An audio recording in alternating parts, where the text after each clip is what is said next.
সাধারণ অর্থে মোটা দাগে খারাপ মানুষ হলো ওই ব্যক্তি যে ব্যক্তি আল্লাহ এবং তার রাসূল আলাইহিস সালাতু ওয়াস সালামের নির্দেশকে মানে না, সে হলো খারাপ মানুষ। এবং যে যতটা দূরে আল্লাহ এবং তার রাসূলের নির্দেশ থেকে সে তত বেশি খারাপ। কিন্তু এর ভিতরে আবার সবচেয়েতে খারাপ, সবচেয়ে নিকৃষ্ট বলে একটা কথা আছে। খারাপ মানুষের ভিতরে আবার সবচেয়েতে খারাপ মানুষ বলতে একটা কথা আছে, আর এটাই নবী সাল্লাল্লাহু আলাইহি ওয়াসাল্লাম বিভিন্ন হাদিসে ফুটে উঠেছে। সবচেয়েতে খারাপ মানুষ, সবচেয়েতে মন্দ লোক, সবচেয়ে নিকৃষ্ট ব্যক্তি হলেন ওই ব্যক্তি যে ব্যক্তি দ্বিমুখী, যার ভেতরে দ্বিমুখিতা আছে। এক একজনের সঙ্গে এক এক রূপে তিনি আবর্তিত হয়ে থাকেন। এই লোকটি হলো মানুষের মধ্যে সবচাইতে খারাপ মানুষ। সহিহ বুখারী এবং মুসলিমে আবু হুরায়রা রাদিয়াল্লাহু তাআলা আনহু থেকে বর্ণিত, নবী আলাইহিস সালাতু ওয়াস সালাম ইরশাদ করেছেন, ওয়া তাজিদুনা শাররান নাসি যাল ওয়াজহাইন, তোমরা মানুষদের ভিতরে সবচেয়ে খারাপ লোক দেখতে পাবা ওই লোকদেরকে যাদের দুইটা চেহারা, দুইটা মুখ, অর্থাৎ দুইটা রূপ আছে।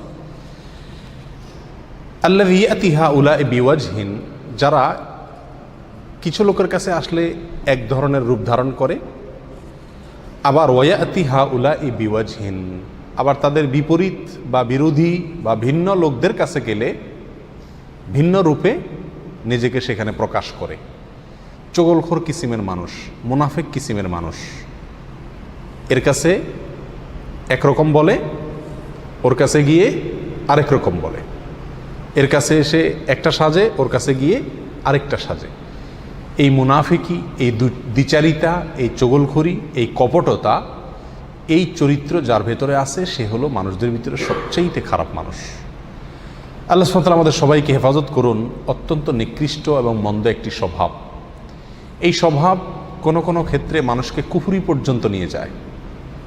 এই মুনাফিকি যদি দ্বীনের বিষয়ে হয় এবং নেফাকে ইতিকাদি হয়, নেফাকে আকবর হয়, তাহলে মানুষ কাফের পর্যন্ত হয়ে যায়।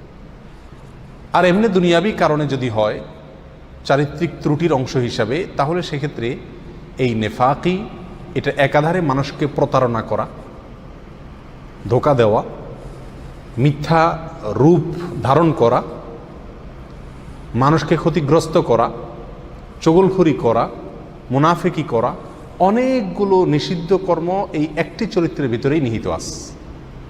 এই জন্য সবার কাছে ভালো থাকার চেষ্টা, অথবা সবার কাছে গিয়ে তার গল্প বলা, তার বিরোধীর কাছে গিয়ে তার গল্প বলা, এই চগলখড়ি, দ্বিচারিতা বা মুনাফিকির চরিত্র আজকাল সমাজে প্রচুর পরিমাণে আছে। আমাদের সবার ভিতরে কম বেশ এই দুশ্চরিত্র আছে। আল্লাহ তাআলা আমাদের সবার চরিত্রকে সংশোধন করবার তৌফিক দান করুন। দ্বিতীয়ত যে ব্যক্তি নিকৃষ্ট, সে হলো ওই ব্যক্তি যার ভয়ে মানুষ তার কাছ থেকে দূরে থাকে। জানে তার কাছে গেলে, তার মুখোমুখি হলে, তার পালায় পড়লে সে কোনো না কোনো ক্ষতি করবে। তার ক্ষতির ভয়ে তার থেকে মানুষ দূরে থাকে, অ্যাভয়েড করে চলে, তার থেকে মানুষ বেঁচে চলে। এরকম সন্ত্রাসী হতে পারে, চিটার বাটপার হতে পারে, যে কোনো ধরনের খারাপ চরিত্রের মানুষ, যার অনিষ্ট থেকে, যার ক্ষতি থেকে বাঁচার জন্য মানুষ তাকে এড়িয়ে চলে, তার থেকে দূরে থাকার চেষ্টা করে। এই মানুষ হলো মানুষের ভিতরে সবচেয়ে নিকৃষ্ট মানুষের তালিকা। এক্ষেত্রে সহিহ বুখারীর হাদিসে আসছে এবং মুসলিম হাদিসটি বর্ণিত হয়েছে। নবী আলাইহিস সালাতু ওয়াস সালাম ইরশাদ করেছেন, ইন্না শাররান নাসি ইনদাল্লাহি মানজিলাতান ইয়াউমাল কিয়ামা, কিয়ামতের দিন খারাপ মানুষের মধ্যে সবচেয়ে নিকৃষ্ট খারাপ মানুষ হবে আল্লাহর কাছে ওই ব্যক্তি, মান তারাকাহুন নাসু ইত্তিকা শাররিহ, যে ব্যক্তিকে মানুষ পরিহার করছে, ত্যাগ করছে, তার থেকে দূরে থাকে তার ক্ষতির ভয়ে। সবাই জানে যে তার কাছে গেলে বা তার কাছে ভিড়লে বা তার পথ মাড়ালে বা তার পালায় পড়লে সে আমার কোনো একটা ক্ষতি করবে। তাহলে আমাকে চিন্তা করতে হবে যে আমার ভেতরে এরকম কোনো স্বভাব আছে কি না।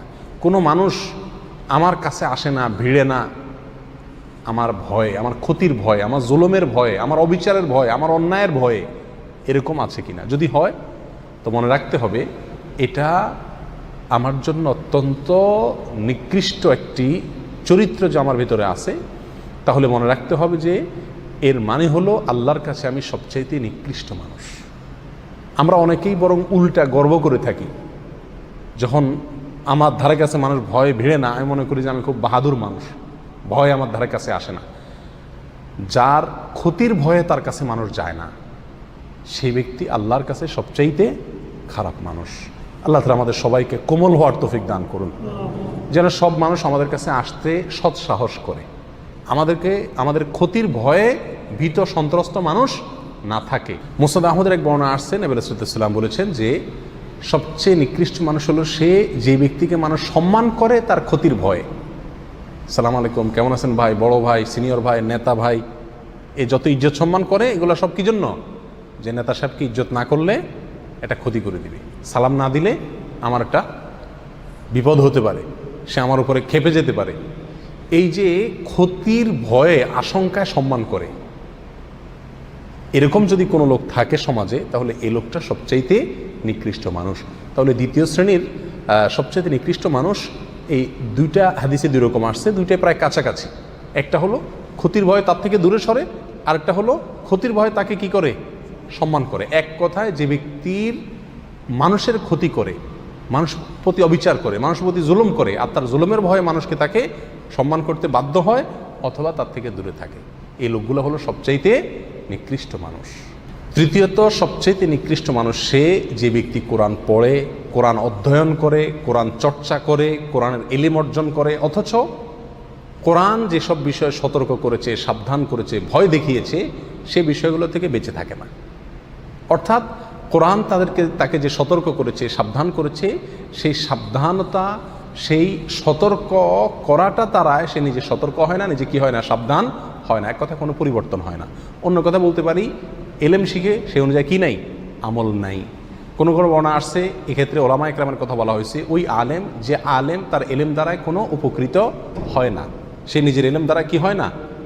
নিজে উপকৃত হয় না বা মানুষকে উপকার করতে পারে না। অর্থাৎ এলেম শিখে কিন্তু সে অনুযায়ী কি নাই? আমল নাই। এগুলো সবচাইতে নিকৃষ্ট মানুষ। মুস্তাদরাক হাকিমের এক হাদিসে বর্ণিত হয়েছে, নবী রাসূলুল্লাহ সাল্লাল্লাহু আলাইহি ওয়াসাল্লাম বলেছেন, ওয়া ইন্না মিন শাররিন নাসি রাজুলান ফাজিরান ইয়াকরাউ কিতাবাল্লাহি লা ইয়ারআউই ইলা শাইইন মিনহু।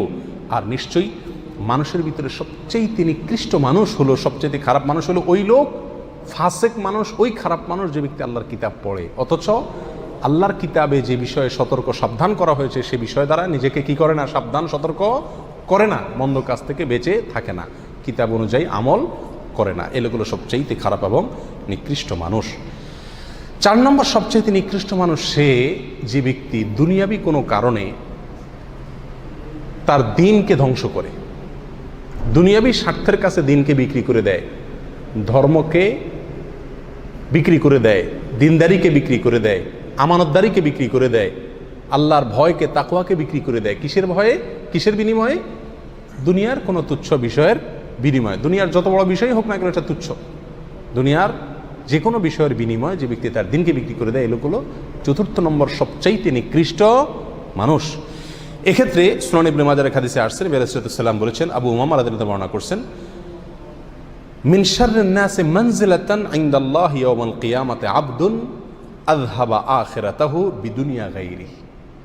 আল্লাহর কাছে কিয়ামতের দিন নিকৃষ্ট মানুষদের মধ্যে সবচাইতে নিম্ন স্তরের নিকৃষ্ট মানুষ, সবচাইতে খারাপ মানুষ, মন্দ লোক ওই ব্যক্তি যে ব্যক্তি তার আখিরাতকে নষ্ট করে ফেলছে, আখিরাতকে বরবাদ করে ফেলছে, আখিরাতের স্বার্থকে জলাঞ্জলি দিয়েছে।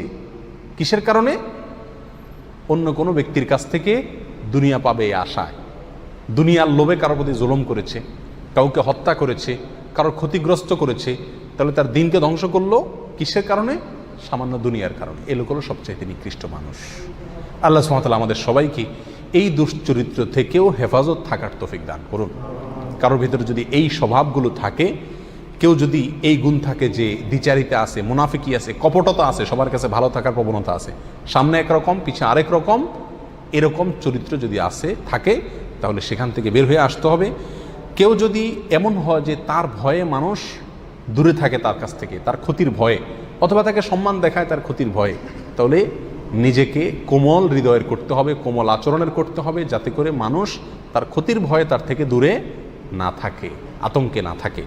তৃতীয়ত, আল্লাহর কালাম যদি আমরা পড়ি, শিখি, আলোচনা করি, জানি, চর্চা করি, তাহলে সেই কোরআনের যেসব আয়াতগুলো আমাদেরকে সাবধান করছে, আল্লাহর আযাবের ভয় দেখাচ্ছে, সেগুলোকে নিজের ভিতরে ধারণ করতে হবে এবং সেগুলোকে আমলে নিয়ে কোরআনের সতর্কতাকে গ্রহণ করে নিজের সতর্ক হইতে হবে, সাবধান হইতে হবে এবং দুনিয়ার কোনো তুচ্ছ স্বার্থের কারণে কোনো মানুষকে ক্ষতি করা, জুলুম করা বা যে কোনোভাবে দিনকে জলাঞ্জলি দেওয়া, দিনকে বিক্রি করে দুনিয়া কামাই করা, এটা যাবে না।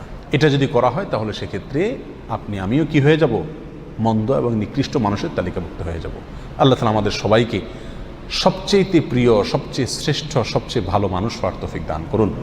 আমাদের অন্য একটা আলোচনায় আমরা পেশ করেছিলাম কোরআন এবং হাদিসের আলোকে আল্লাহর কাছে সবচেয়ে প্রিয় মানুষ কারা, সবচেয়ে শ্রেষ্ঠ মানুষ কারা। সে আলোচনাটি শুনলে মোটামুটি বোঝা যাবে যে ভালো মানুষ, সবচেয়ে প্রিয় মানুষ হওয়ার জন্য আল্লাহর কাছে সবচেয়ে মর্যাদাবান মানুষ আল্লাহর কাছে হতে হলে কি কি চরিত্র দরকার, কি কি গুণ দরকার। আর এর বিপরীতে এই 4টি চরিত্র যদি থাকে তাহলে সবচাইতে নিকৃষ্ট এবং সবচাইতে মন্দ মানুষে আমরা কি হব, পরিণত হব। সবচেয়ে নিকৃষ্ট মানুষের এই উপাধি, এই তকমা থেকে বেঁচে থাকার জন্য চরিত্রকে সুন্দর করতে হবে। আমার দ্বারা কারোর কোনো ক্ষতি হবে না, এই বিষয়টি নিশ্চিত করতে হবে। আজ প্রত্যেকটা মানুষই আমরা অন্যকে মেরে নিজে বড় হওয়ার চেষ্টা করি। নবী আলাইহিস সালাম বলেছেন, আল মুসলিমু মান সালিম আল মুসলিমুনা মিন লিসানিহি ওয়া ইয়াদি। মুসলমান তো সেই ব্যক্তি যার হাত এবং মুখ দ্বারা অন্য মুসলমানরা সবাই কি থাকে, নিরাপদে থাকে। যার হাত মুখ দ্বারা অন্য কেউ নিরাপদে থাকে না, তার ভিতরে মুসলমানিত্ব পূর্ণ মাত্রায় নাই, সে নিকৃষ্ট মানুষ। আল্লাহ তাআলা আমাদের সবাইকে সবচেয়ে উৎকৃষ্ট মানুষ হওয়ার তৌফিক দান করুন। সবচেয়ে নিকৃষ্ট মানুষের যে নিকৃষ্টতম চরিত্রগুলো আছে সেগুলো থেকে আল্লাহ তাআলা আমাদের সবাইকে দূরে থাকার তৌফিক দান করুন। জাযাকুমুল্লাহ ওয়া আখিরু দাওয়ানা আলহামদুলিল্লাহি রাব্বিল আলামিন।